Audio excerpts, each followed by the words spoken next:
Well, good evening, Kenya. Thank you so much for joining us tonight on this Friday with Betty. I'm so happy that you could join us today, right here on TV 47. Tonight, we're going to be having a very, very good show. Of course, we have Willis, the word master, who's going to be joining us from Kisii. And actually, I just want us to say a quick hello to him right now. Willis, good evening today.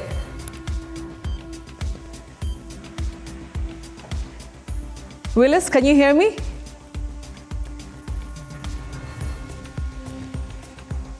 Willis? All right, so we'll be checking in with Willis in a few minutes. I'm sure he's going to be okay to join us much, much later on the show. We also have OMONDI, who's running just a little bit late, but he's actually saying that he's just 5 minutes away. So he's also going to be joining us for that amazing, amazing interview. It's going to be a great show right here on this Friday with me, Betty Kialo, TV 47 it is. Let's begin with the highlights. Tonight, leaders strongly object to the elimination of the school feeding program. They argued that discontinuing the program will result in a significant increase in the number of children leaving school. Na kumalizwa na prosopis, na kumalizwa sasa na maji, pamoja na mosquitoes, na shamba mali yote maji imechukua. Sasa tutapata wapi chakula ya watoto kukula kwa shule? Political, religious and business leaders from the Mount Kenya region launch a new political alliance which they say will protect the rights of the region. People of the region have resolved that we shall unite under one umbrella movement to safeguard our interests and to speak as one mountain with one voice. The final matches of the Europe Day Cup tournament held at the Ulinzi Sports Complex in Nairobi City. Tonight, we bring you the highlights of the event.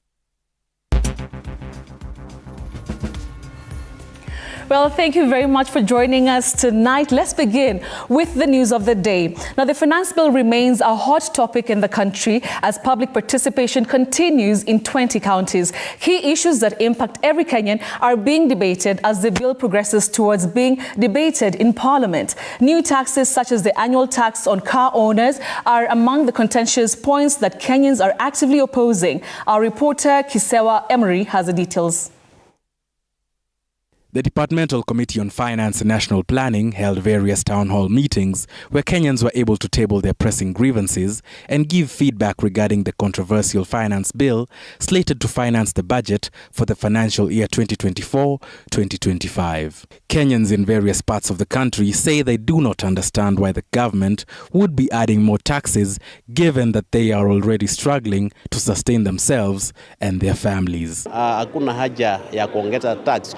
Vile tena uchumi imeenda, hiyo 5,000 jameni, tutaumia kabisa. Leaders from the opposition say that the additional taxes will be a burden on the common mwananchi while urging members of parliament to oppose the finance bill once it lands in parliament. Mkate is a basic need. Ndio kitu unaweza kwenda kwa maduka haraka, unakula na soda na unaendelesha maisha yako. Sasa ukiongeza hiyo, ninaenda kupiga no kwa hiyo finance bill. This comes even as the Speaker of the National Assembly, Moses Wetangula, urges members of parliament to wait until the finance bill lands in parliament to speak about it rather than speak in public participation forums. Na waomba wabunge wetu Kenya mzima, mungojee mswada katika bunge, muongelee, mupige kura. Hata ukienda kwa wananchi ukilia kwa matanga au mahali kama hii, wananchi watakusaidia nini? Walikutuma wewe kwenda kuwawakilisha. You read for them, you analyze, you go public participation, eventually you make a decision. So na waomba wabunge wetu, save wananchi the agony of going to funerals and crying louder than them. Even as the finance bill is being debated, the request of the common mwananchi to the government is that their needs should be given priority while urging government to find other means to get funds rather than overly taxing them. Kisewa Emery, TV 47. Now, the state has been sued by the Kenya Human Rights Commission for what the commission terms as failure in protecting its citizens, as well as the knee-jerk reactions for the floods response. The commission's demand is for the government to fully compensate affected residents. Sheila Chelangat has filed this report. The demolitions continue in the water catchment zones, and by the day, the number of those displaced soars higher.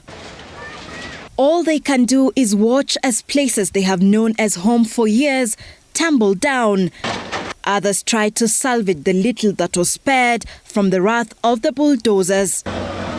And the youth, oblivious of the danger that lies ahead, scramble to collect scrap metal from the condemned buildings. Nilikuwa na ploti 3 na zote zimebomolewa. Kila nyumba nilikuwa napata 50,000. Kwa hivyo ni 150. Tinga ilikuja tu jana ikabomoa zote. Singine tumekopa tunalipia room. A more saddening picture is of these students that have gathered underneath this tree, eager to learn. Their school was not spared. However, their neighboring school seems to have survived the demolitions despite its closeness to the river. Hapo walikuwa wametoa do hii area yetu. Ndio ujue corruption ni nini. Walikuwa wametoa do, alafu pale wako wametoa do. Angalia ile shule. Kuna shule pale ile ni international school. Haijabomolewa. For many here, a little more time to plan themselves to exit is all they wish they had been accorded. Serikali inatuhitaji. Na sisi tunahitaji serikali.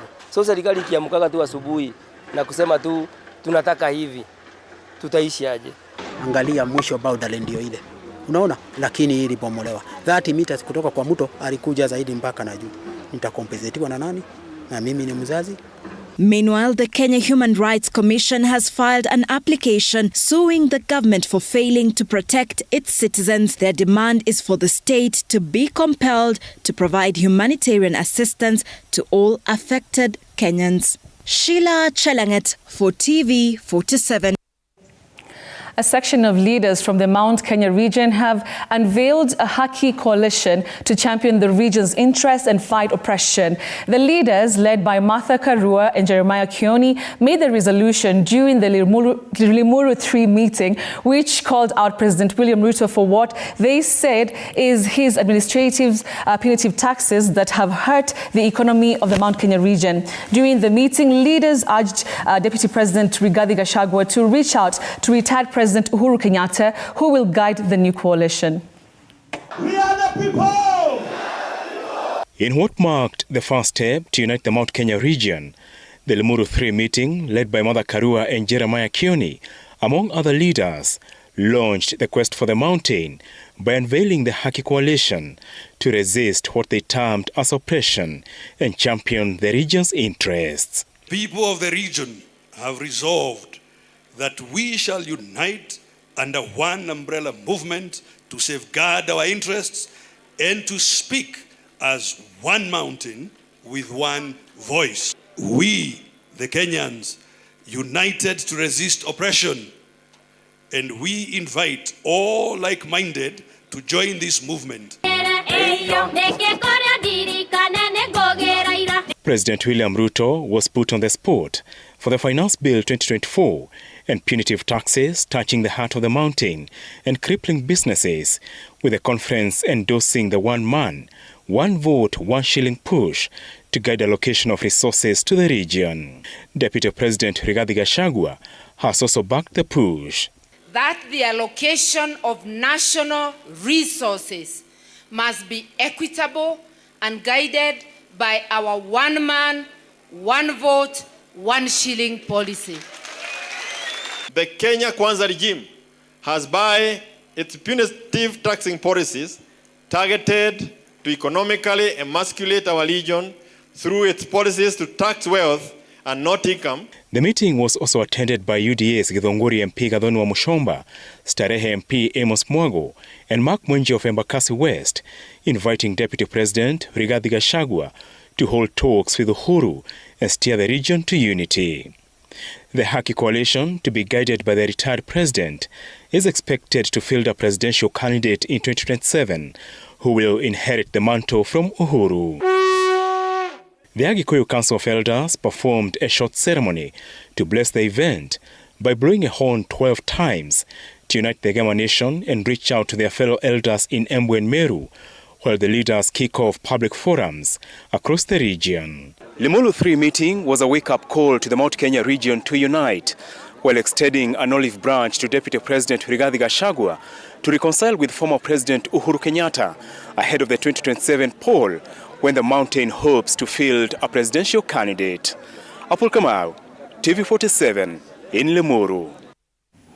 A high percentage of learners were affected by the recent floods that ravaged several parts of the country and are yet to report back to school due to lack of basic school items. Leaders are now calling on the government to allocate funds to rebuild schools that were damaged by floods, as Chichi Josephine now tells us. Owing to the heavy rains and floods that wreaked havoc in the country, many learners have not yet reported back to school. In Tana River County, Galole Member of Parliament Said Hiribai called on the government to allocate special funds to fund the rehabilitation of schools damaged by floods, noting that it will be difficult to fulfill the president's call to rebuild schools if an emergency fund is not allocated as the financial year draws to a close. Already tumefikia mwisho wa mwaka financial year. Sasa kuzishughulikia hizi shule inakuwa ni shida kupitia CDF kwa sababu already tushafika mwisho wa mwaka. Civil society groups in the county have appealed to non-governmental organizations to support the county during the ongoing floods, noting that Galole constituency needs approximately 300 million shillings to rebuild these 6 affected schools. Fedha ambazo zinahitajika kutumika katika gharama hizi za kuhamisha shule za juu ni zaidi ya milioni 300. Kujengwe madarasa, kujengwe na vyoo na afisi za mwalimu mkuu pamoja na kadhalika katika zile shule zote. Elsewhere in Nakuru County, over 2,000 students from Geya Primary School, which was hard hit by the Mai Mahiu tragedy, are yet to report back to school 5 days after schools reopened, with parents and teachers attributing their absence to trauma caused by the tragedy. Wanafunzi wengi hawajaweza kurudi shuleni. Wale tumepokea hawajafika 1,000. Jana walikuwa wamefika 800. According to the school head teacher Josephat Nduru, most of the students came from the villages that were affected by the Mai Mahiu floods tragedy, saying most of the students lost their belongings, including school uniforms, books and other items in the tragedy, thus hindering them from attending classes. Watoto wetu wameathirika sana kwa sababu wengi vitabu vyao, uniform yao, kila kitu ambacho walikuwa wamebeba, bag ya shule, wanakuja bila. Nduru identified mental instability which has caused trauma as noticeable among the learners, even as counsellors continued engaging them and their parents, while also calling on the government to avail counsellors and mentors to team up with the teachers who have formed a mental wellness team in order to address mental issues among the students. Hawa watoto wako na ndani yao wamekuwa na shida sana, na kwa hivyo kazi ya counseling ndio mingi sana inatakikana, na tumeunda kikundi cha walimu wa counseling. Chichi Josephine, TV47. You well? Yes. Which class is this? 7 yellow. Who knows where one of them could be? It's likely that students from arid and semi-arid areas may stop going to school following the scrapping of the school feeding program, which attracted students from disadvantaged backgrounds. This proposal has been put forward in the finance bill for 2024-2025, as Ruga Eval now tells us. The scrapping of the school feeding program in the budget for the financial years 2024-2025 has sparked mixed reactions, especially from the opposition camp, with leaders from Baringo County asserting that it is a proposal that will negatively affect school attendance. We are feeding over 46,000 wale wanakulia school feeding program. So can you imagine population ambayo itakuwa kwa mashule bila chakula, watoto watatoka? The school feeding program was a lifeline for students from disadvantaged families who relied on the program and attracted many students to school who otherwise wouldn't attend. Kwingi katika Kenya hii ni seniorities kama sisi. Na juu ya kumalizwa na pandits, na kumalizwa na prosopis, na kumalizwa sasa na maji, pamoja na mosquitoes, na shamba mali yote maji imechukua. Sasa tutapata wapi chakula ya watoto kukula kwa shule? The Director of Education in South Baringo, George Okeo, said if the program is halted, the fate of 46,000 students in that area alone will be in jeopardy. Instead, the money for food so that the school feeding program in these areas, other areas, especially the 6 counties that are affected by panditry, are actually children in school. That is what will put children in school in pandit-prone areas. On her part, Baringo Woman Representative Florence Jamatia has expressed disappointment and outrage over the proposal and hinted at the following. Food in school used to keep the children, because at home they might not get food. So they'll have the urge to go to school because that is where they can get food. Similar sentiments were echoed by the Member of Parliament for Baringo North, Joseph Makilab, who has promised to oppose the bill once it reaches Parliament for deliberations. Instead, the money for food so that the school feeding program in these areas, other areas, especially the 6 counties that are affected by panditry, are actually children in school. That is what will put children in school in pandit-prone areas. So nataka niombe kwamba ile pesa ilikuwa imetengwa kwa Ministry of Education 4.7 billion irudishwe. Ruga Ival, TV47. Differences are being witnessed over the War Memorial Hospital as the county government of Nakuru and the management of the hospital have differed over the status of this facility. Governor Susan Kihika, who appeared before the Senate Health Committee, insisted her efforts are geared towards salvaging the hospital from private owners, as it emerged that 6 people lost their lives during the push and pull over its ownership. Elizabeth Mutsuku with more. A heated debate was witnessed before the Senate Health Committee during its inquiry into War Memorial Hospital standoff and the facility's status. Governor Susan Kihika, appearing before the Senate Health Committee, maintained that the hospital was managed by private owners. She further acknowledged that the county had taken control of the land due to its public trust status. Kihika also said that the Nakuru County government had never interfered with facilities' day-to-day operations. I don't know, I'm trying not to use the word forgery or fraudulent, but to one that we say it is not accurate or it's not true. They dropped those and put in new directors without any, therefore changing the hospital from being one under public trust into one that is a personal limited, private limited company. War Memorial Hospital is actually white settlers, and it was an exclusive white hospital.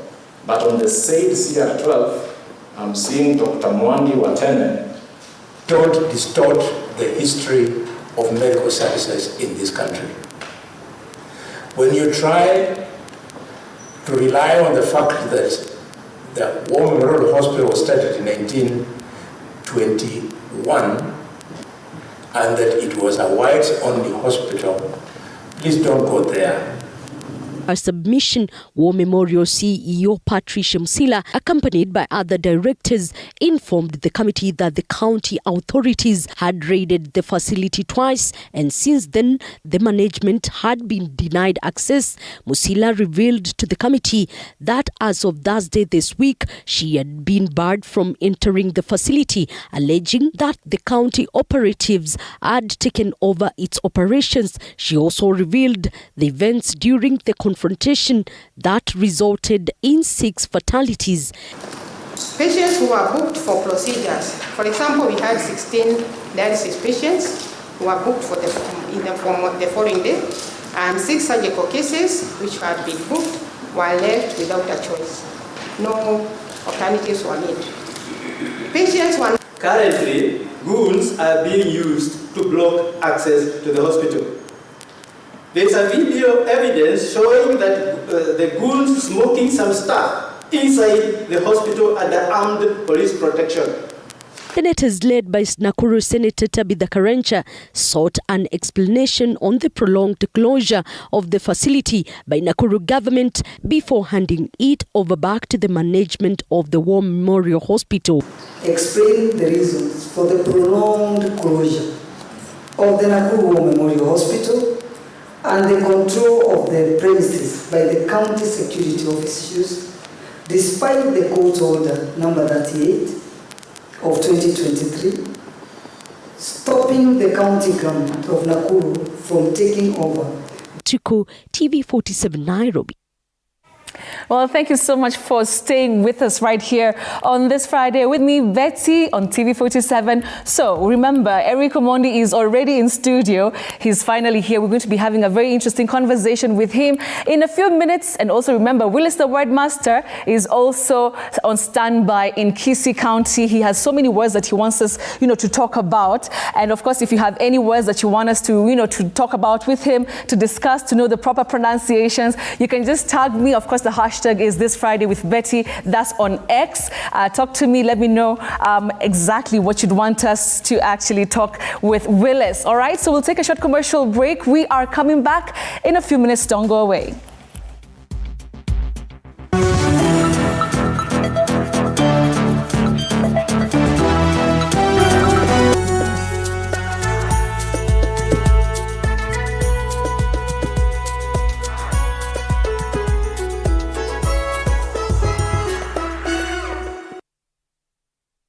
Kila kiongozi ana hadithi yake ya kipekee. Wazazi wangu walikuwa bit strict kwa sababu mamangu mwenyewe, mimi kutoka kuzaliwa sijailala nje. The white small one, huyo ana sniff gunpowder na risasi na bomb. Alafu huyo mwingine ni ridgeback, ana sniff simba. Even the employees knows that. So when in the boardroom is the chairman, the CEO. And the rest of what point are you a wife? The minute you get to that inside that door, you become now the wife. Na kila maamuzi wanayoyafanya hufichua mengi kuhusu utu wao na uongozi wao. We see God blessing us, and we now realize the power of giving also has to be rewarded back. Kupitia kipindi Mfahamu Kiongozi, tunakuletea mahojiano ya kusisimua na uchambuzi wa kina kuhusu viongozi wetu. Pick your core business as the bigger stones. Put them in your diary first. Give priority the bigger things. Usikose kila Alhamis saa 1:30 jioni.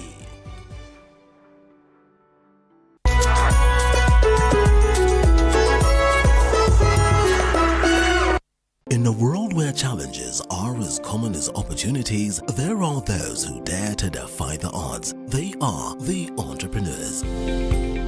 Entrepreneurship isn't just about starting a business, it's about embracing uncertainty, pushing boundaries, and turning dreams into reality. Hata ambao ni pesa ya kusave, wallahi. Mbao mwaka ni pesa nyingi sana. As long as you're earning something, there's always that opportunity to save. And you start with where you are. The way we run the business is in a very unforgiving way, where every team member has to bring out their best. So, to all the dreamers, innovators, and risk takers out there, remember, being an entrepreneur isn't just a job, it's a way of life. Join the journey. Become an entrepreneur. The Grind, Mondays at 7:30 p.m.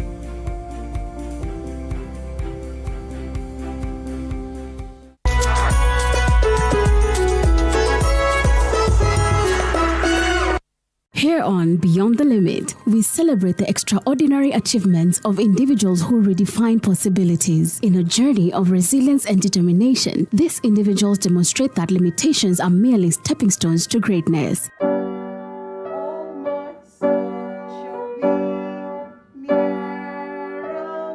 I'm Nancy Njoroge, a mother of 3. I have 2 girls and a boy, who is Clinton, and who is autistic. When my heart got healed, I decided to come out to be creating CP awareness, to let other people know that there is such a condition, and people that has it is not that they are witches. Together, let's go beyond the limit every Saturday at 8 p.m.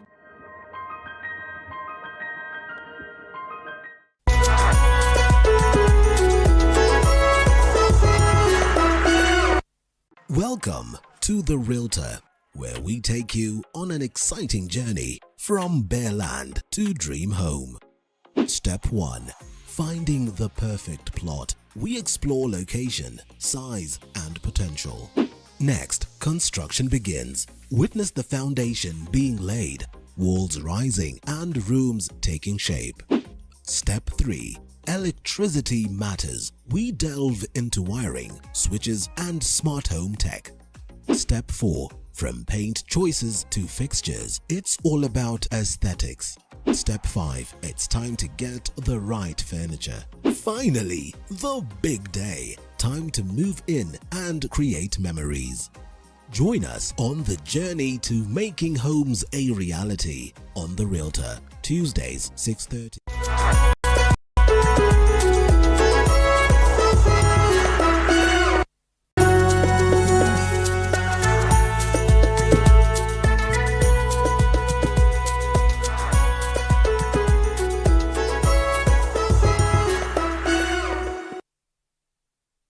Kila kiongozi ana hadithi yake ya kipekee. Wazazi wangu walikuwa bit strict kwa sababu mamangu mwenyewe, mimi kutoka kuzaliwa sijailala nje. The white small one, huyo ana sniff gunpowder na risasi na bomb. Alafu huyo mwingine ni ridgeback ana sniff simba. Even the employees knows that. So when in the boardroom is the chairman, the CEO, and the rest of. What point are you a wife? The minute you get to that inside that door, you become now the wife. Na kila maamuzi wanayoyafanya hufichua mengi kuhusu utu wao na uongozi wao. We see God blessing us, and we now realize the power of giving also has to be rewarded back. Kupitia kipindi Mfahamu Kiongozi, tunakuletea mahojiano ya kusisimua na uchambuzi wa kina kuhusu viongozi wetu. Pick your core business as the bigger stones. Put them in your diary first. Give priority the bigger things. Usikose kila Alhamis saa 1:30 jioni.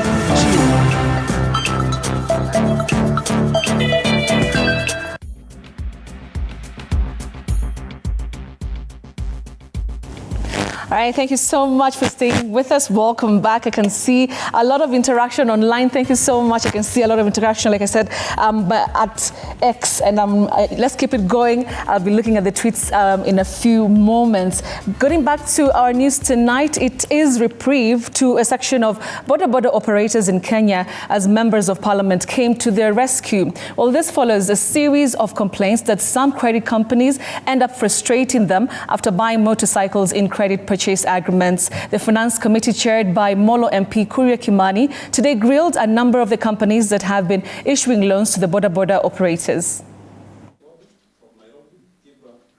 A long-standing issue affecting border operators may soon find resolution if MPs take note of the motorbike owners' grievances. One major concern is that asset financing agencies are charging 3 times the actual cost of the bike. National Assembly's Finance Committee, chaired by Molo MP Kuria Kimani, has initiated an investigation into the widespread exploitation in the border industry. Some motorbike owners have admitted that some of their colleagues have resorted to suicide after failing to repay their loans, while others suspiciously lose their bikes months before completing their loan payments. The situation is particularly prevalent under the buy now pay later model offered by asset financing agencies to attract low-income operators who cannot afford a one-time purchase. Kimani Kuria, the chair of the committee, was shocked to discover that in some instances, riders end up paying 3 times the original price of the bike. You make a sheet, that is the money that you want to pay monthly loan, that is the money you want to pay your food, that is the money you want to pay your rent. And maybe even them now coming to follow up in your office, that they wasted.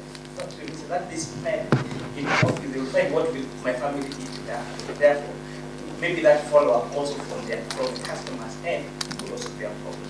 The revelations emerged clearly when the legislators met Watu Credit Limited CEO Adris Kaneps and country manager Eric Masawe on the high interest rates charged by the lender. 8.6 interest rate per annum is not for the whole value of the asset. Sorry, per month is not for the whole asset value. So it is interest that is applied to the financed amount. Okay. The Asset and Finance Solution has financed in excess of 700,000 automobiles to an estimated 2.1 million operators. And that means that this person, within only 1 year, the interest he has paid is a lot more than the amount. It's more than the amount of the value of the asset. Committee Chair Kuria Kimani also accused the firm of what he said was not making full disclosure to the disparate riders who end up signing for the motorcycles and giving the lender complete ownership rights. Butula Member of Parliament Joseph Oyula accused some creditors of exploiting legal gaps to exploit riders. The company also distanced itself from the theft of motorcycles, which mysteriously disappear just before individuals are about to complete their payments. The committee will next week meet more lenders in the sector as it moves to check on the complaints by the riders. Paul Kirobi, TV47, Nairobi. As Kenya joins the world in marking World Hypertension Day, the Ministry of Health has raised concerns on the rising cases of hypertension as 24% of Kenyans remain at risk of succumbing to the condition. Elizabeth Atieno with the details. At the Hopkins Referral Hospital in Bungoma County, we meet 61-year-old Teresa Olang. Teresa is here for her medical checkup and tests. This has been the norm ever since she was diagnosed with hypertension in 2005. Na one time ilipopanda juu sana, nilisikia kifua ni kama kuna tuktuk. Nasikia hiyo ngurumo ya tuktuk. Unafikiria kuna tuktuk karibu kwa kichwa na unasikia kichwa inanguruma hivyo, kifua inapiga. According to Teresa, many people are unaware that they have hypertension until such a time when the condition escalates, requiring hospital admission. Dr. Mudhoni Wanjohi is the medical officer at Hopkins Referral Hospital, and today she is in charge of screening Teresa. Dr. Wanjohi has urged Kenyans to take part in regular exercise, adopt healthy eating habits, as well as avoid alcohol and drug abuse as best preventive measures against hypertension. Kuna dawa hata tembe moja ni kama 75 shillings, 80 bob. Unatakana umeze kila siku. And the unfortunate bit is that 71% of the patients diagnosed with hypertension, 71% of these patients are not on medication, and only 2% of these patients have actually achieved blood pressure control and are compliant to their medication. I have reviewed the Kenya Health Essential Medicines list to ensure that antihypertensive medications are readily available at level 2 and 3 facilities. Today, Kenya has marked World Hypertension Day with Machakos County playing host to the national celebrations. The event was led by Dr. Isaac Bashir, who expressed his concern that over 24% of those living with hypertension being at a risk of losing their lives for neglecting treatment. The statistics are indeed alarming, with about 3 in 10 people, that's 30%, having high blood pressure globally, worldwide. In Kenya, the prevalence of hypertension is 24%, with only 22% of these individuals, diagnosed individuals, have been initiated on treatment. So the statistics have also shown that 56% of Kenyans have not been screened for hypertension. Some of the symptoms of hypertension include headache, chest pain, dizziness, difficulty in breathing, nausea, and blurred vision. Elizabeth Atieno, TV47. All right, so that's where we end our first part of the news, but we're coming up with sports.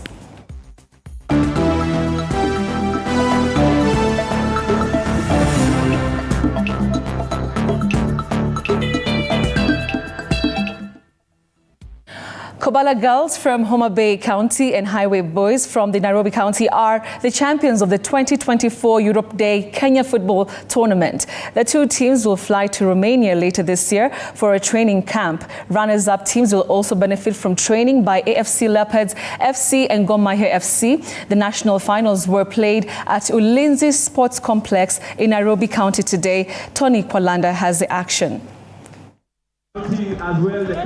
Kobala from Homa Bay County lifted the girls' top prize in the under-18 national finals of the 2024 Europe Day Kenya Football Finals. Kobala thrashed Dagoretti Mixed 4-1 in the finals played at Ulinzi Sports Complex Friday afternoon. They booked their ticket to Romania, where they will be trained by the women's national team. Kachororoni girls from Kilifi County completed the podium, while Dakabaricha of Marsabit County settled for fourth place. hiyo European tournament yenye wataenda Romania itakuwa glad sana, itapatia watu wengi opportunity from Kobala kwenda abroad. European tournament, I want to say this one is a very, very big plus in our preparation for the school games. In the boys category, Highway Secondary of Nairobi County overcame Ringa 2-1 in the final played at the same venue.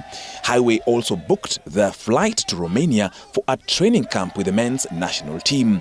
Gadamoji of Marsabit County finished in 3rd position, while Mkongani from Kilifi County were placed 4th overall. Nasema Highway, nashukuru Highway mafans, nawashukuru sana. Na tukienda na Romania tuna represent. It has really provided a good platform for the players in terms of the practice. And I think we are largely now about 95-98% prepared for the school games. Mohamed Hassan from Highway Secondary clinched the top scorers award and won himself a return ticket to Brussels in Belgium.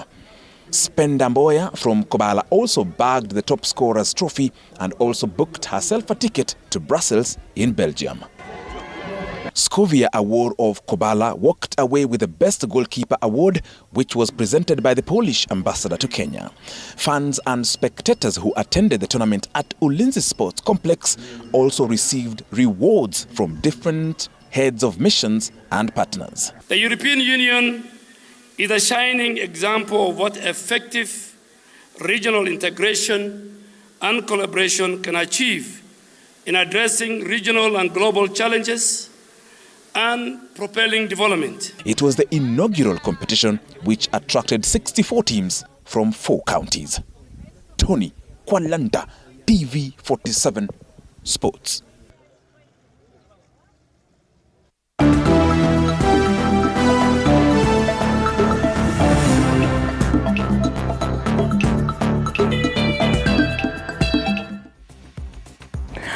All right, so that's where we stop our first part of the show, right here on this Friday with me, Betty Kialo. And like I promised, Eric is in the building. But before I welcome him to come and join me, I just want to take a few tweets on X.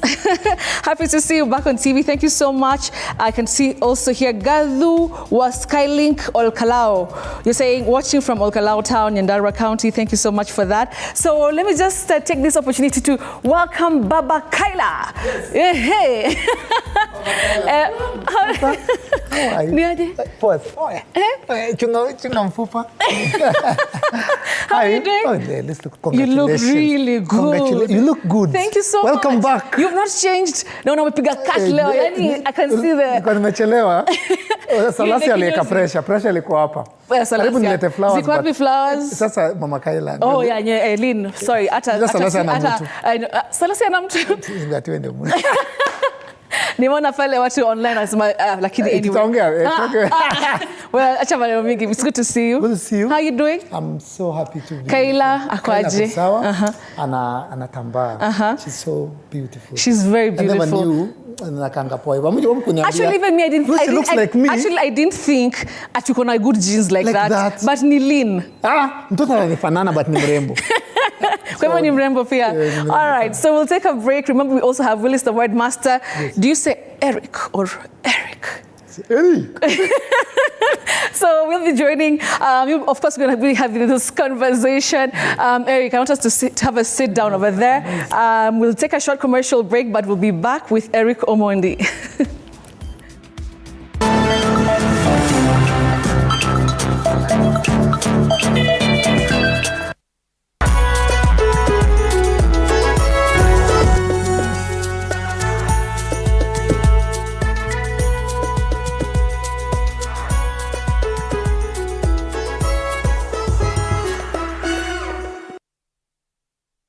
Kila kiongozi ana hadithi yake ya kipekee. Wazazi wangu walikuwa bit strict kwa sababu mamangu mwenyewe, mimi kutoka kuzaliwa sijailala nje. The white small one, huyo ana sniff gunpowder na risasi na bomb.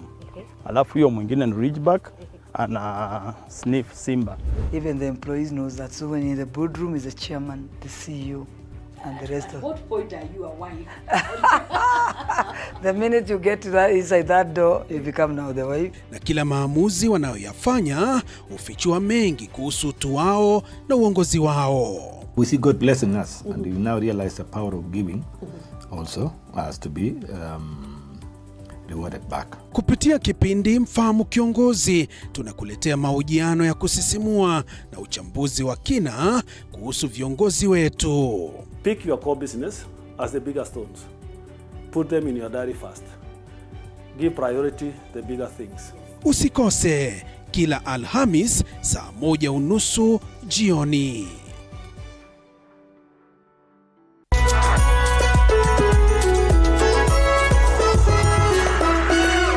In a world where challenges are as common as opportunities, there are those who dare to defy the odds. They are the entrepreneurs. Entrepreneurship isn't just about starting a business, it's about embracing uncertainty, pushing boundaries, and turning dreams into reality. Hata ambao ni pesa ya kusave, wallahi. Ambao mwaka ni pesa nyingi sana. As long as you're earning something, there's always that opportunity to save. And you start with where you are. The way we run the business is in a very unforgiving way, where every team member has to bring out their best. So, to all the dreamers, innovators, and risk takers out there, remember, being an entrepreneur isn't just a job, it's a way of life. Join the journey. Become an entrepreneur. The Grind, Mondays at 7:30 p.m.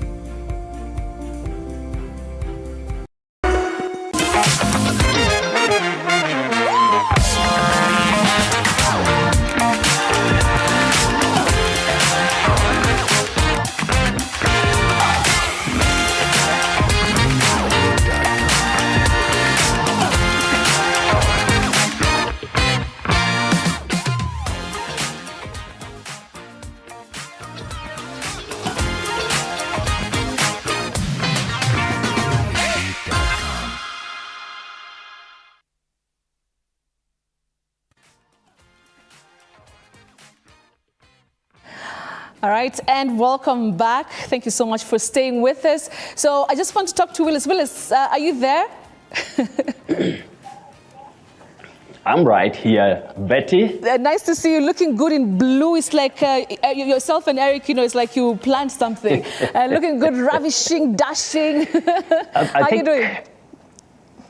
That is coincidental, Betty. You know, and when it comes to you, it's like I'm seeing some dark green, and then Yes. Eric OMONDI, the bluish one. And, you know, that spells a lot about what is on air. All right, all right. Willis, last week, we know we nailed it, and I can't wait to see, you know, what you have in store for us on which is which, you know, just maybe in about 20 minutes. Yes, Betty, you know what really happens sometimes?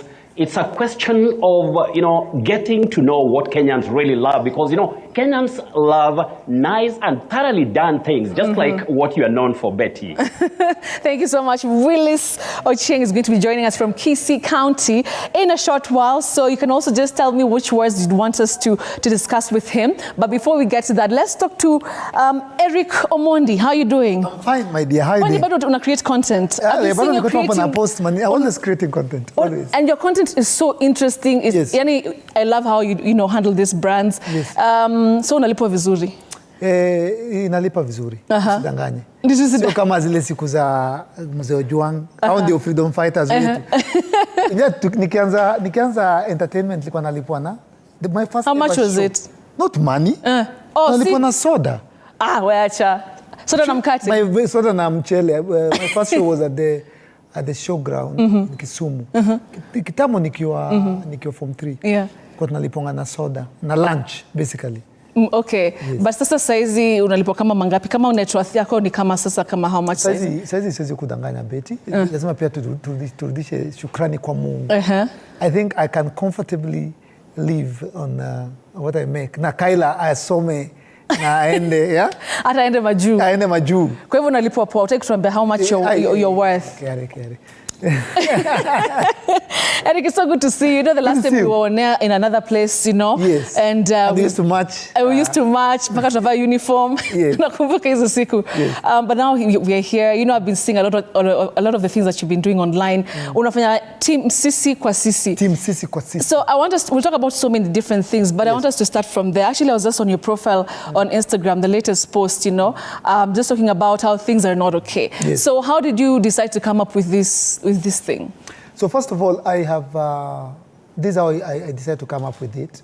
I have been here for 16 years. Since Churchill picked me from Daystar. Oh, yeah.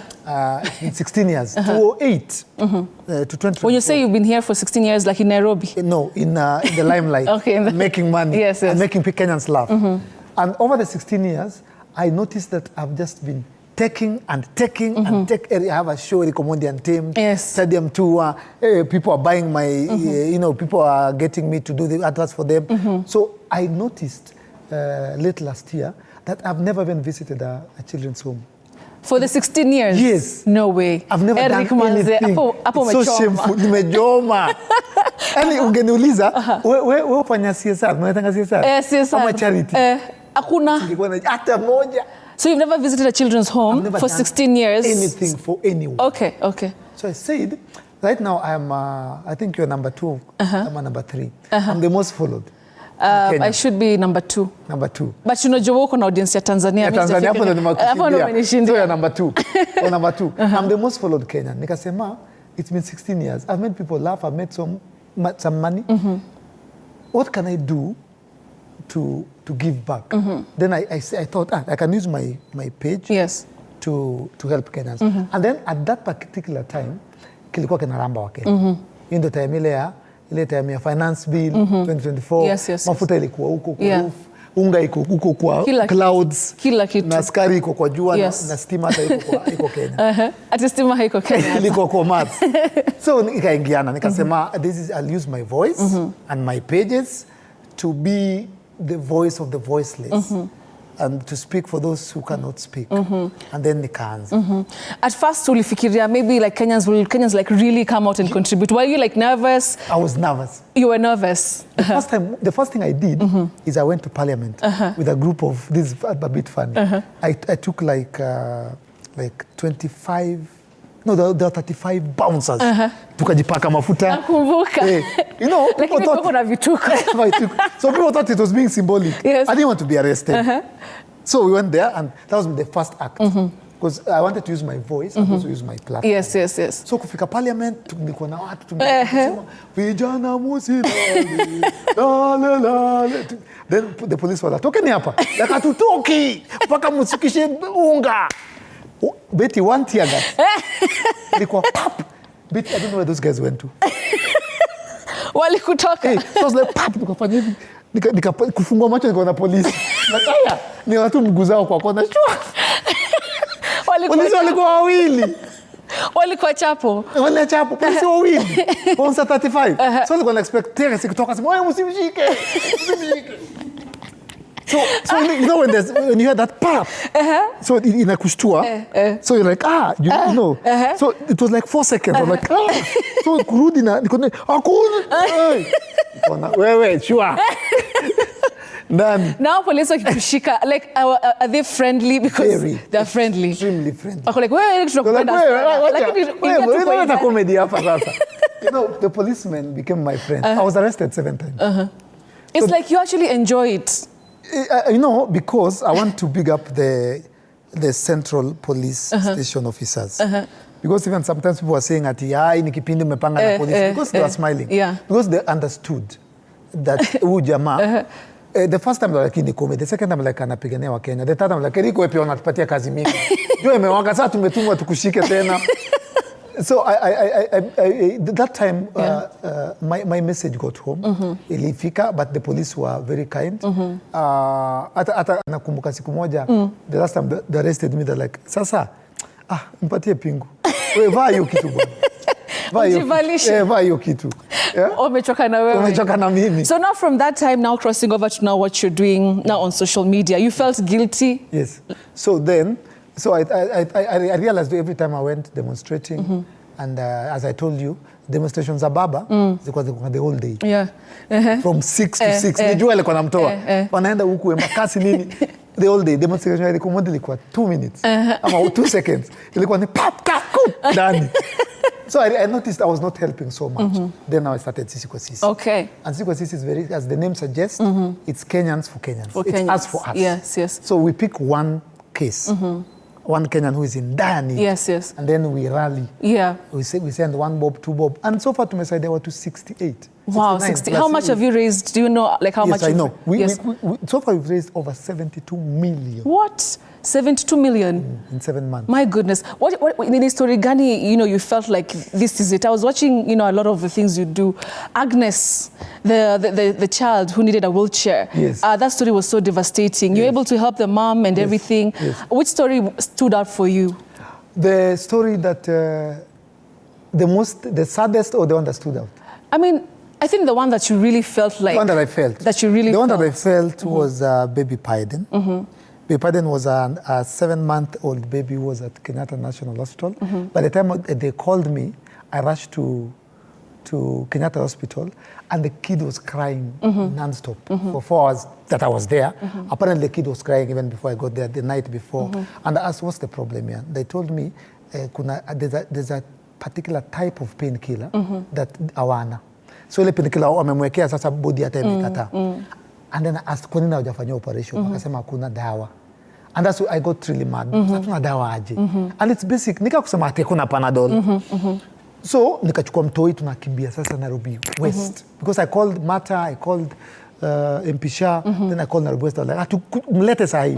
I sent them videos. Kufika hapo, the doctor calls me and tells me, Kenya had sent money like almost 1.3 million. Mimi niko na pesa, niko na kiburi. Niko na kiburi. Nikasema tukifika hapo ni theater. Nini? Na I'm ordering people around. Nikasema tuma ambulance mbili. Moja ya family, moja ya mtoi. Alafu nikifika hapo mtoi anaingia kwa theater. Straight. They did what I said. Nikasema sawa Eric, tukifika ndani kwa theater, the Indian doctor calls me and tells me, bro, hii haiwezi. Haiwezi nini sasa? It's too late. Oh, really? That was the saddest I've ever encountered. It was sad because she didn't call the mom. The mother was there and the father. So akaniita, I'm like, so ambia your parents. No, I can't tell them. We can't tell them. So akaniambia huyu atakesho afiki. So I'm like, kwani wewe ni Mungu? Do you know exactly everything he told me happened the way he told me? In the morning, it's the mother who called me crying. That me already knew. Yeah. So it was very sad because we were left with over 1.3. Nikamwambia mama na bwanake enda tuendeni Tubari, alafu sasa mfungue biashara juu kuna na watoto wengine. Wanaishi paka Kangware. That was the most devastating. Most of these other cases zimekuwa very successful. Kuna mtoto anaitwa Shali, tulimpeleka akafanyiwa kidney transplant, mamake alimpea, saizi she's back playing volleyball. Wow. Most of these other stories ziko very successful. Yeah. But that was ukiniuliza out of all those cases. Yeah, that one is the one that's... Hiyo ndio nilipata na hii ya juzi ya River. Unajua karibu tuende ibeti. Hii nilikuwa nikifanya hivi. Haya. Mulikuwa seriously? Karibu tuende. We got to Athi River and mufikanga na a lot of zest and na watu nini na tuende kwa nini. So me I didn't notice. You see what happened is there were flash floods. So they came from Gong Hills because it didn't rain in Athi River. Zikuletua asubuhi. Zikafikia nyumba iko hapa imefika hapa. So everybody's on top of the houses. So this water looks ukifika na pick up unaona tu maji imesimama tu. But I'm forgetting that this water is going into the river down there. Yeah. So when we started going saving people, saving people, we didn't ask to do a dynamic. Yes. So you're actually going downstream. So we're going downstream. So tunakuja. So I'm controlling. Then all of a sudden, siambia mtu history. Haki Mungu yuko. All of a sudden, me, I'm from the lakeside. So kidogo I've done this kidogo. Yeah. So when you do this, unaipeleka hivi. When you do this, unaenda hii side. So when you do this, unaenda hivi. So all of a sudden, but both unaenda hivi. So natakwenda pale. Oh, so it's... Yeah, so I'm like... It's going with the current. I'm like, bro, maze. Bro, bro. Then I saw the pale inaingia. What? like 50 meters inaenda pole pole. But I've never panicked. And you have how many people? We have some Made there. We have one child. Yeah. And have some guys, Vijanas. And remember, I can tell, and I want to ask to tell them, you can tell how watu wajui kuswim. Nataka kuuliza tu mnajua kuswim? So the boat goes, so inakataa. It goes, alafu kulikuwa na kabao hivi, ikaenda ikachu. Now that's when I told them, guys, umbela shika hiyo mbao. Kaishika. Sema usiachilie. So I think they also noticed. So tukashika hiyo mbao.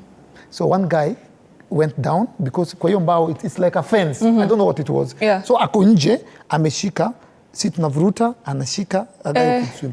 Then we went out of the current. It would have been a totally different story. That is crazy.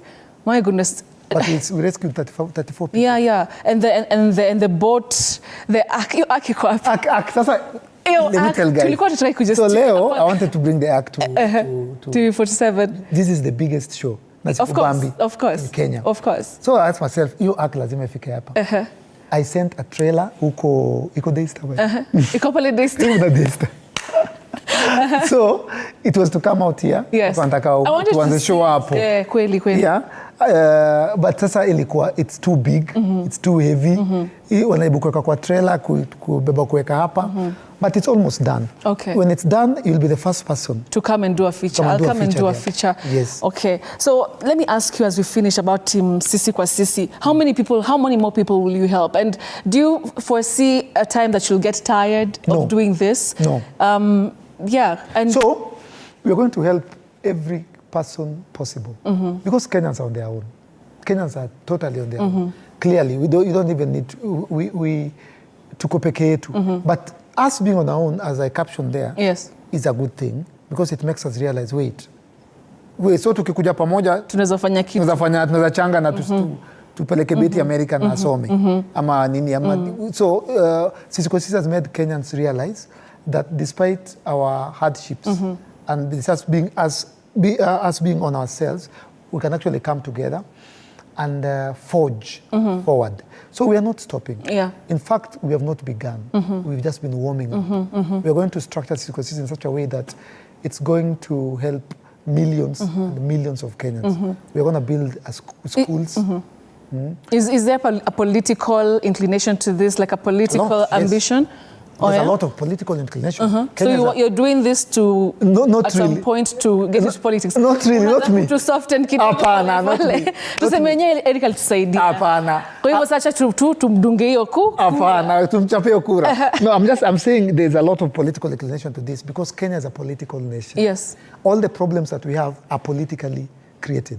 Imecreatiwa na serikali. So it's political. Ukiona mtoto ule Biden mwenye alikufa kwa that kid died in my hands, literally. Yeah. It's political because someone somewhere did not take responsibility and to ensure that there's medicine for that kid. Yeah. It must be a politician. Yes, I'm 100% sure. It's a politician. It's a politician somewhere. I don't know where. Right now, the bread in a taxi one, our very well-able, meaning our Daktari, His Excellency President, ajengewe State House. It's political. So people will still suffer. So it's political, yeah? And my intention is not even a recommend. You tongea badai. My intention is to get as many young people as possible into the parliament. And everybody who voted for example, the finance bill, beti tutaimba mawimbo, tutafanya comedy, we'll sing their name so that they don't go back. So it's political in that nature because if we do not sort the politics of this nation, it's just a vicious circle. Okay. So we need a new generation. Yeah, we need absolutely. Yes. So that way it's political. It's political. Yes, but we are watching this space, Eric. Let's talk about Eric the dad. We've been seeing on your social media a lot of nice videos. The other day mkapatia mtoto ndimu. Mnatesa mtoto sana. Ni mama yake. Nilini. So tell me, how is it, being a new father again? Yes. Yeah. I'm totally. I had these things. You've been a parent. You are a parent. Yeah. So I had these things before. You know, me nilikuanga all over the place. Yes. But Kyla, I'm a change too. I had people saying, "Oh, mtoto na change life yako." I will look at things, but it's true because me, I've always wanted a baby girl. Actually 3. You want 3 baby girls? Yes. So you want to add others ama kuna wengine hatujui? Lazima niongeze wawili. Kwa hivyo kuna wengine hatujui. Baby girl ni moja. So we have to add more 3 more. 3 more girls? 2 more girls. 2 more girls. So there are 3. Okay. So when I got the first one, tukienda hiyo inaitwaje? Gender sijui. Gender reveal. Sio reveal. Ile si tulijua. Ndio tukarevealia watu. Hiyo siku nilikuwa tu watakana dem. Anataka kutoa hapa anaonyesha tu. So akasema so mnaona? I'm like sioni. Naona tu. Asema acha naona mtoto amekaje. Hivi tu. So naona nini? She's like huwezi ona gender. I'm like sioni. Lin pia anasema I think naona. Si useme ni nini? Anasema tu dem nilifurahi sana. Ulifurahi. So how is that journey? Now you're a family man. Ulipanga all over the place like you said. How does it feel? What has changed about you, being a husband? Mmefanya ile maneno ya hiyo bado traditional, umechukua tu msina wenyewe hivyo. Imagine umechukua tu msina wenyewe hivyo. Napatikana very soon. Mimi nalalanga nikisema very soon utasikia Eric, lakini uko na plan ya harusi tukuje tukule pilao nini? Kukula mtakula. Tutakula. But now things have changed. My programs have changed. I have to be home. Hata siambi wangu. Juu lazima nikimbie tu nione huyo dem yani. Actually I wanted Lynn to come lakini akakata. Actually Eric refused for ulikata by the way. Acha kumprotect. Na protect. Utaka kuje kwa social ile social media. Hii life ni noma beti. Sasa unataka leta Lynn hapa. Wetu tumeambiwa kuna story nimeona kitrenda hapo. Story yangu. Unaona? Gani hiyo? Beti. Mimi sijui Google myself. Eric ninatumwa. Wacha nisome comments. Mwambie ask Betty. Ask Betty. Ulibaiwa TV? So tunauliza hiyo TV alibaiwa ni 77 inch ni juu ako kwa TV ajione. Akasema tulisoma na huyo boy Machakos Boys. Hapana. Yeah. Zile uongo ziko kwa internet. Mimi nasomanga na shanga kwani ni mimi kweli wanaongelelea. Kuna mtu anasema hapa. Mtu alisema ni 21 years. Alisema naye nini? Machakos Boys. Hapana. 2 years ago. Kuna kitu. Alimaliza 2 years ago. Hakuna kitu kama hiyo. Kuna picha. Paka viatu. DCI. DCI pale lakini actually a lot of information nilipata wrong pale. Hiyo 21 hiyo ni uongo unajua. Si 20. Afara hiyo ilikuwa tu uongo. Lakini hata wazee wamechoka. Me I'm 42. But na nyinyi hata wazee mmechoka sana. Mko na family issues, hypertension. I support the guy. Tampaya namba yake. I support the guy. Go to 21 forever. Sio story ya 21. Hiyo kitu ilikuwa uongo. Niliona nikashtuka lakini anyway. Bora mapenzi, si kweli? Asante. Mimi niko 42, my girlfriend is 22. 22, so 10 years difference. 20 years. 20 year difference, Eric. So anakuambia nini? Wananiambia nini? What are they telling you? 20 year difference. Oh my goodness. Lakini hiyo story hiyo ilikuwa tu. So just watu wa social media. Wewe ni uongo? Machakos Boys. Hakuna kitu kama hiyo. No, please ask Betty. Huyo boy tulisoma naye Machakos Boys 2 years ago. America chini. Hakuna kitu kama hiyo. Oh my goodness. Guys, this was your interview. Hiyo story iko kweli. Hiyo story ya Machakos Boys. Mtu atajaishi huku Kenya. Eric OMONDI. And so my guest today is I can't even believe you put me on the spot. Nyinyi wazee mmechoka, wacha mtulie kwanza, sawa? Tuambie. 42-year-old na 22. Asante sana Eric. It's been a pleasure having you on the show. Umetutoka. Sawa, tunakupenda. Thank you so much. Thank you, my dear. For coming. Say hi to Lynn. Lynn, how are you? I know you're watching. Baby Kyla. Manze Eric wewe. Tapatana. Acha show. Thank you so much, Eric OMONDI, ladies and gentlemen. We are back in a few minutes. Surely.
kiongozi ana hadithi yake ya kipekee. Wazazi wangu walikuwa a bit strict kwa sababu mamangu mwenyewe, mimi kutoka kuzaliwa sijailala nje. The white small one, huyo ana sniff gunpowder na risasi na bomb. Alafu huyo mwingine ni Ridgeback ana sniff Simba. Even the employees knows that. So when in the boardroom is the chairman, the CEO, and the rest of. What point are you a wife? The minute you get to that inside that door, you become now the wife. Na kila maamuzi wanayoyafanya hufichua mengi kuhusu utu wao na uongozi wao. We see God blessing us, and we now realize the power of giving also has to be rewarded back. Kupitia kipindi Mfahamu Kiongozi, tunakuletea mahojiano ya kusisimua na uchambuzi wa kina kuhusu viongozi wetu. Pick your core business as the bigger stones. Put them in your diary first. Give priority the bigger things. Usikose kila Alhamis saa 1:30 jioni.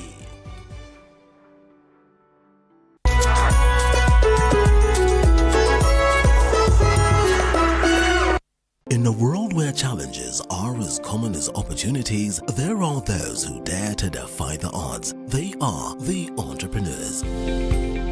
Entrepreneurship isn't just about starting a business, it's about embracing uncertainty, pushing boundaries, and turning dreams into reality. Hata ambao ni pesa ya kusave.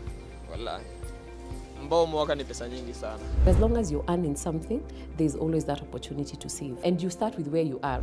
The way we run the business is in a very unforgiving way, where every team member has to bring out their best. So, to all the dreamers, innovators, and risk takers out there, remember, being an entrepreneur isn't just a job, it's a way of life. Join the journey. Become an entrepreneur. The Grind, Mondays at 7:30 p.m.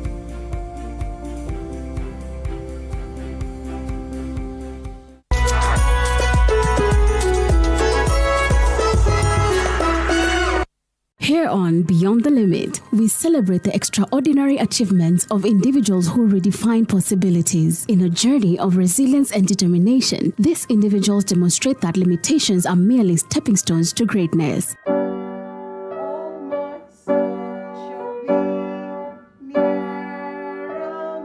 I'm Nancy Njoroge, a mother of 3. I have 2 girls and a boy who is Clinton and who is autistic. When my heart got healed, I decided to come out to be creating CP awareness, to let other people know that there is such a condition, and people that has it is not that they are witches. Together, let's go beyond the limit every Saturday at 8 p.m.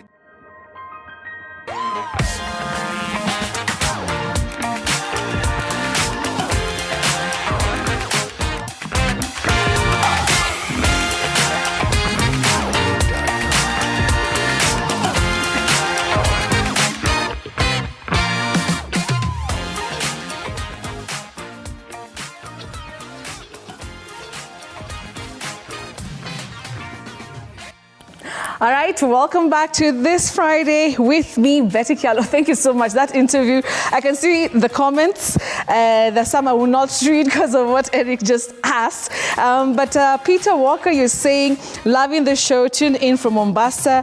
You're also saying, Willis, good to see you. And you're asking him to help you pronounce a word that I'm going to spell it out to him in a few. I can see also Darsil254, you're saying, it's showtime, folks. And the show, join this Friday with Betsy for an evening filled with laughter, insights, and surprises. Tune in and let the fun begin. Thank you so much. Well, we'll be taking a look at some of them at the tweets in a short while. But for now, I want us to get straight to our other amazing segment where we give anybody out there, any Kenyan, a random Kenyan, to come here and actually try out in reading the news. And today, you can't imagine our guest anchor. He's actually a bouncer in one of Nairobi's clubs.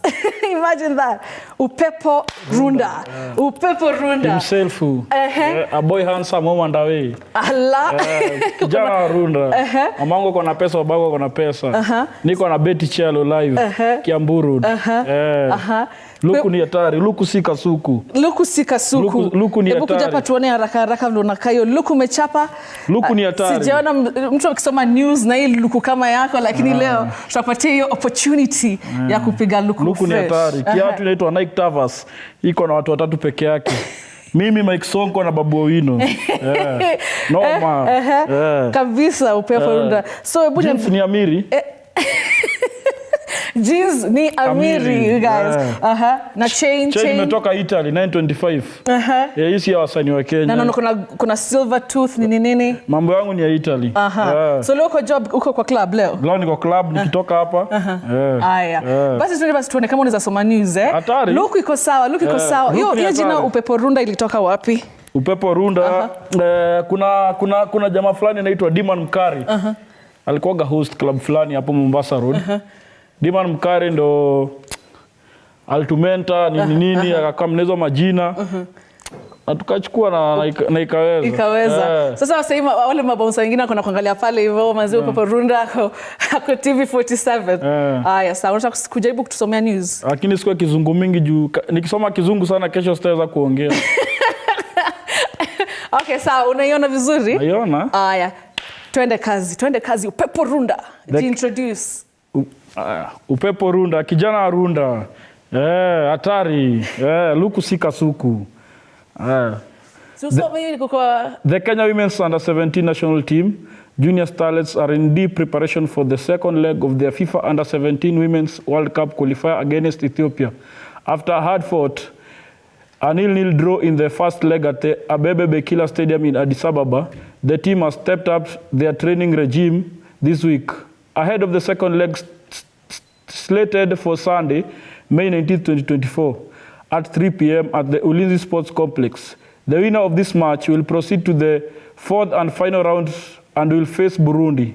The victor of that round will secure an automatic qualification to the 2024 FIFA Under-17 Women's World Cup in October, to be held in the Dominican Republic. Lesson kutoka components, their weakness. So when tumekuja hivi huku hivi home, tumetrainia about those their weaknesses. So ningependa kuambia mafans wetu wakuje kwa wingi, wakuje watupeo support. Alafu game yetu itakuwa Ulinzi Complex, itaanza saa 9. Na wakikuja kitupeo support, I think so tunaenda ku give our best at least tuende World Cup. Hii wiki yote tumetrain hard. Tunataka kupeana effort kwa hiyo game ya Sunday.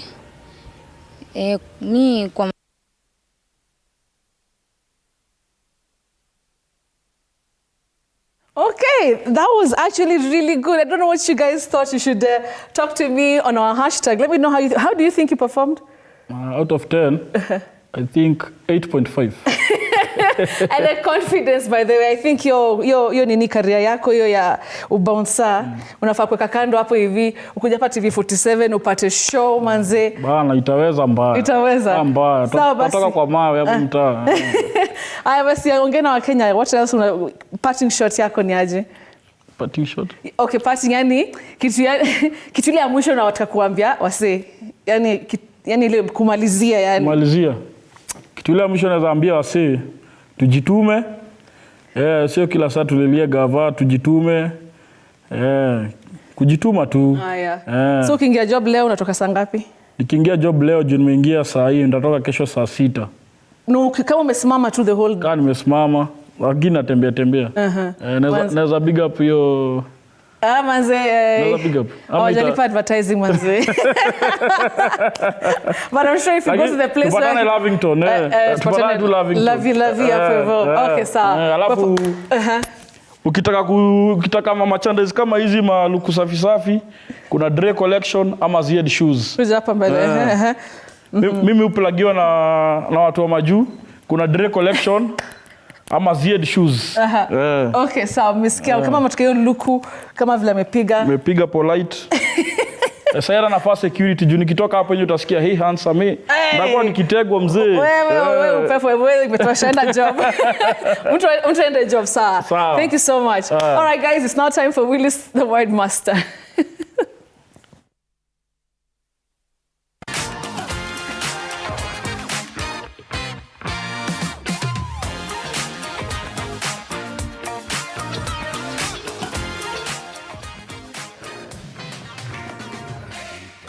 All right, that was so interesting. Oh my goodness. But actually, he did a good job. A bouncer who can read news. Upepo Runda, ladies and gentlemen. Remember, if you want to participate in that particular segment of, the guest anchor, just talk to us online and we'll be able to follow through. And you can actually be the next person to come here live in studio. So it's now time for Willis, the word master. Let's cross over quickly to Kisii County. Willis, how are you this evening? You're looking good. Yeah? How are you doing? Betty, I'm fine, and I've really enjoyed that discussion or that interview between you or when you are interviewing Omondi Eric. And at this moment, there is something that has caught my attention, Betty. Right. The versatility of language. The person who has just read news has really caught my attention because, language can be used in different ways, but something touched me, Betty. Can I tell you what it was? Yes, tell me. Parting shot. When you talked of parting shot. Yes. But I leave it at that point. The parting shot, eh? But it's pronounced like that, right? Parting shot? Yes, that is the way it is pronounced, only that when you talked of parting shot, you had to explain further. Sometimes we have just to understand that language has what we call different levels or what we call the status of a language at some point. Yes. When you meet our good brother talking to somebody who really understands the way he speaks English or the language that he is speaking, be it Sheng and all that, you'll find that person understanding him very clearly, and he has done some good job, Betty. He actually has done a good job. I mean, it's a very different career, so I actually applaud him. All right, Willis, let's get straight to it. We have our words for tonight. The first word, let me just spell it out. Jeopardy. Jeopardy. What is it, Willis? Which is which? Betty, you say to put something in jeopardy. Jeopardy, not jeopardy. Many people innocently say jeopardy, but that O, the O in that word is silent, not pronounced. Just like in the word jeopardize. You don't say jeopardize. Jeopardize, yes. Jeopardize, no. Leopard, yes. Leopard, no. All right, so it's jeopardy and leopard, not leopard, right? Yes. Thank you, Willis, for that. Moving on to this other word, this one that we've been, hearing a lot these days recently.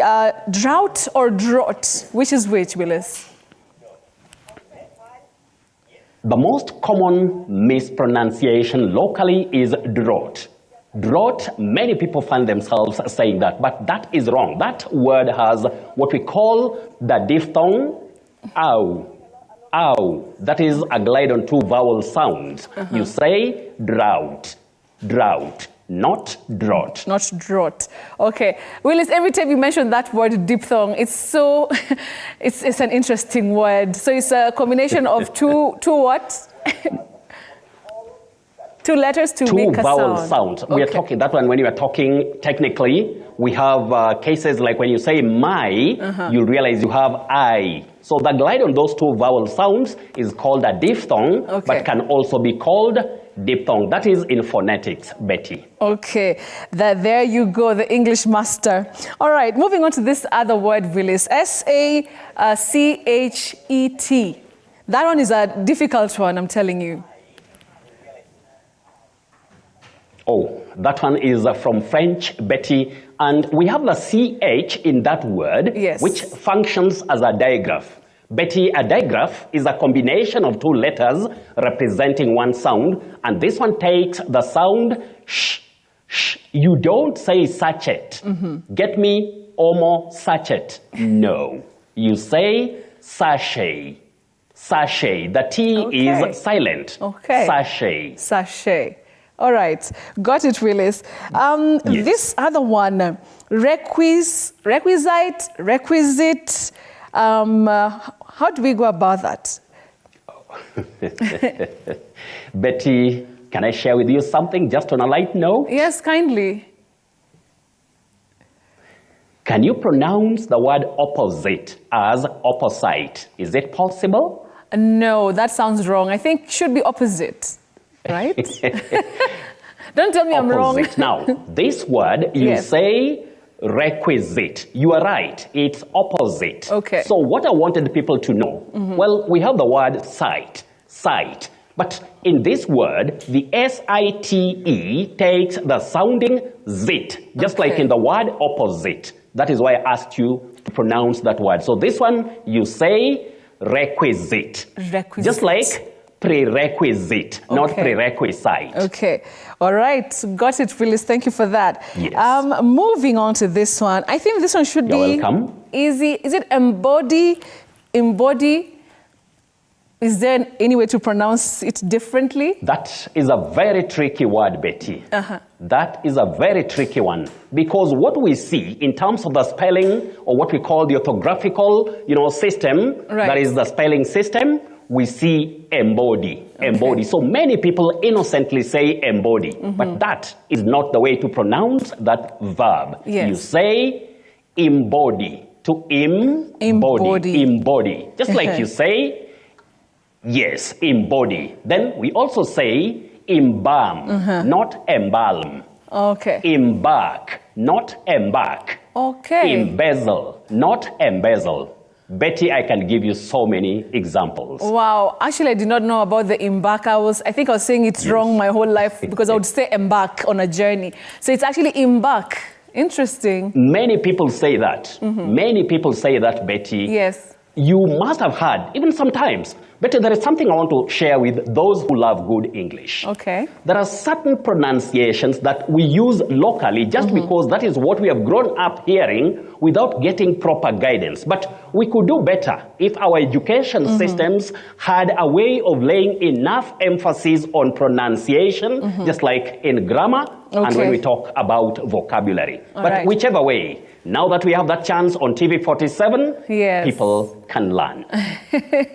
I love that you said the lovers of English. Yes. Okay, Willis. Then there's this other tricky one. M-A-T-Y-R-S. Matthias. Is it Matthias? Oh, Matthias, just avoid that, Betty. When you want to use the English, Yes. which of course is commonly used by people like you. Betty, do you know why people really understand what you talk or whenever you are delivering news? Tell me, Willis.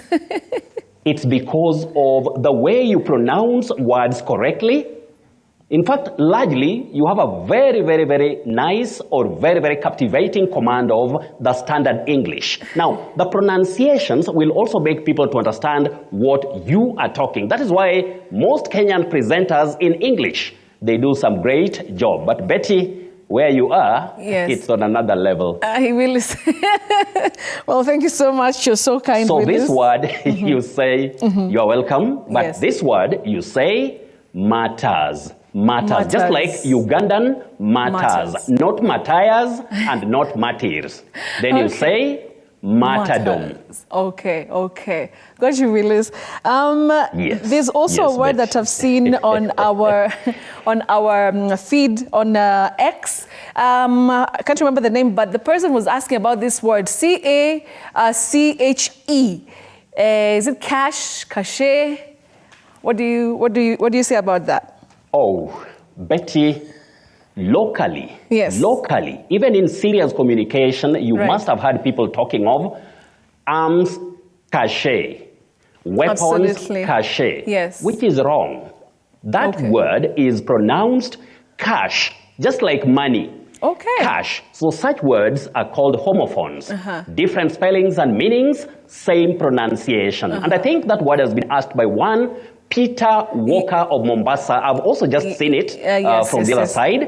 Peter Walker of Mombasa, you say cash. So Betty, there are so many other questions which I've seen, like Bethwell, Bethwell Mwaura of London, UK, you say pedagogy. Pedagogy. Don't say pedagogy. Pedagogy. Then Johannes Paddy, you say ludes. Ludes. I've also seen that on TV 47's platform, that is the X platform. And then we also have Andrea Hussein, also the same person who has described you as gorgeous. Gorgeous. And that is exactly what you look. Gorgeous. Thank you so much. So don't say gorgeous. Not gorgeous. Gorgeous? No. You say gorgeous. Gorgeous. Then collections of the week, Betty. We have Mukanzi Albert Luvembe of Kakamega. You say began. Past tense of begin is began. Then the past participle, you now say begun. Gun. The U takes the sound O, what we call the mid-central sound O. Began, past tense. Begun, that is now past participle. Then you say choose, and then chose. Chose as the past tense. Dave Best 07 of Nairobi, you say assume. Assume. Sami Mabanga of Busia. Betty, can I ask you to pronounce this one the way Mabanga wanted it?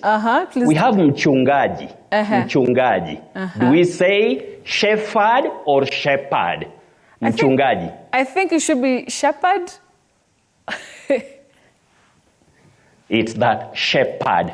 Pad, because Shepherd. that H is silent. Shepherd. Mabanga, thank you for loving TV47 that much. And he described you in some way, which I'll tell you later, Betty. I think you are attracting so many people with the way you do your good job. Daktari Darius, you say Vivian, Davian, and Daviana.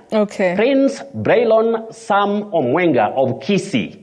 Prince Braylon Sam Omwenga of Kisii. When you use the verb, you say abuse. To abuse something or somebody. But the noun, you say abuse. Abuse. With that sound s. The verb z. Abuse. The noun, abuse. Peter N. Lubale of Eldoret, you say Ecclesiastes. Ecclesiastes. And finally, Victor Mandila, you say Elijah. Elijah. We are used to saying Elijah. But that name, you say Elijah. Betty, do you want a surprise word for the night? Yes, please. Yes, please. Yes. Here you are, Betty. Now, this word for the weapon. Yes. We innocently say sword. Sword, no.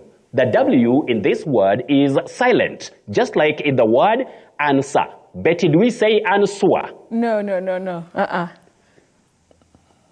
We say answer because the W is silent. In this word, you say sword. Sword. The W is silent. When you say sword, sword refers to the word S-W-A-R-D for an area of grass. That is a literary word. S-W-A-R-D, sword. Yes. S-W-O-R-D, you say sword. A sword for the weapon, Betty. Okay. Hey, that's a surprise, honestly. Yes. Sword. I think we've all been, pronouncing it wrong. Yes. I didn't know that. Thank you so much, Willis. The surprise It happens, Betty. Was actually a surprise. Nobody is perfect. Yes. I always say that, and I would repeat it. Nobody is spotless with any language. Yes. Not even your mother tongue. And not even the native speakers of English can know everything, because all that it takes, research, reading, and consultations, Betty. But if you want to get the correct or accurate pronunciations, wherever you are, it's now a segment of This Friday with Betty, and the segment is Which is Which. All right. It's only here where you can get the pronunciations. Thank you so much, Willis. Always doing a fantastic job. Thank you so much. That sword was a surprise, and I'm sure it's a surprise also to our viewers. I can see quite a number of other people asking so many words, but...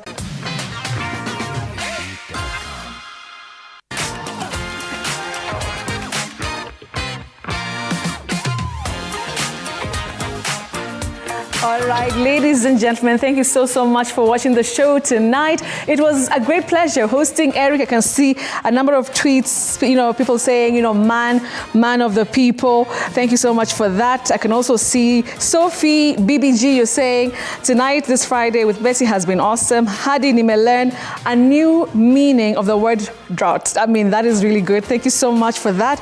I can see so many words are being asked for, but you know what? We'll tackle them next time. There's also one over here.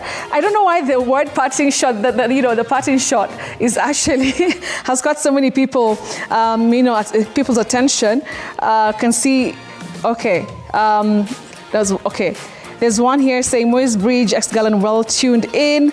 Appreciate that. Okay, so thank you so much. I really appreciate all the comments from you. I can also see one here appreciating Upepo Runda, who was our guest anchor.